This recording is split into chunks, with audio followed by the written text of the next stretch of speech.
So I am here with Deasley. We just attended the Edelman Trust Barometer Breakfast, where Edelman presented a report showing that people have very little trust in a lot of authorities, CEOs, and Jeff Jarvis had a rant about saying how he doesn't feel that anybody here is really dealing with the issue.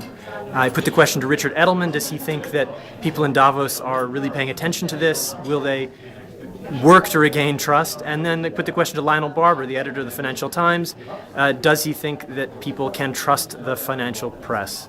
Take a look. I'm at the beginning of Davos. There's a crisis and the failure of leadership in the world, and the leaders are all here. At the Edelman Trust event, we hear about drastically falling trust for good reason. But what we don't hear from the executives in the room is anything beyond new forms of spin and PR. Talking about the difference between moral trust and trust of confidence in business. Talking about private diplomacy. There's a failure of leadership here, and if the leaders of Davos don't come out talking about responsibility and accountability, I can only imagine trust will fall more precipitously. So day one of Davos, a failure of leadership, and minute one, it ain't looking good. We'll see where it goes from here.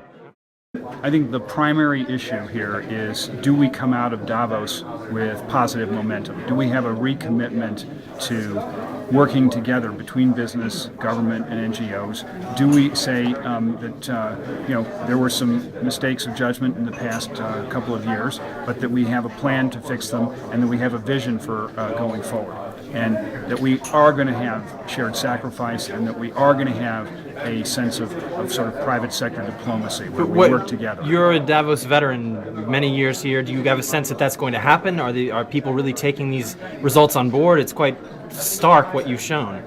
I think people are open to thinking differently, and I think they are not looking for a short-term fix, because this problem is systemic.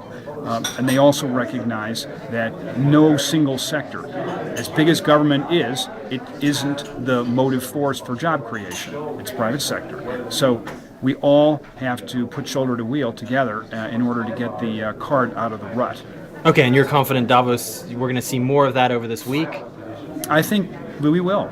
It's only the first day, but the fact that our breakfast was absolutely packed with 100 people sitting to have a discussion about trust is the first thing, indicates a sort of self-awareness that's important.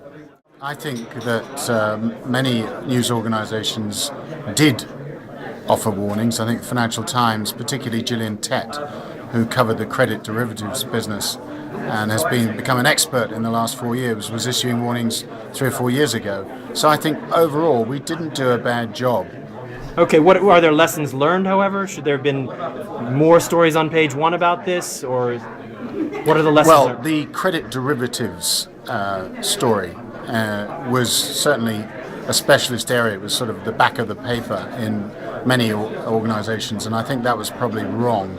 It was clearly a mainstream story. Overall, it's a question of leverage, just this excessive borrowing and speculating on borrowed funds. That should have been a mainstream story. Instead, people just went with the good times and wanted to let them roll. Okay, so next time around, are we going to do better? I think we shouldn't be too self-flagellating here. The people who should be looking at themselves in the mirror are those who are actually involved, not the reporters. Okay, all right, excellent. Thank you.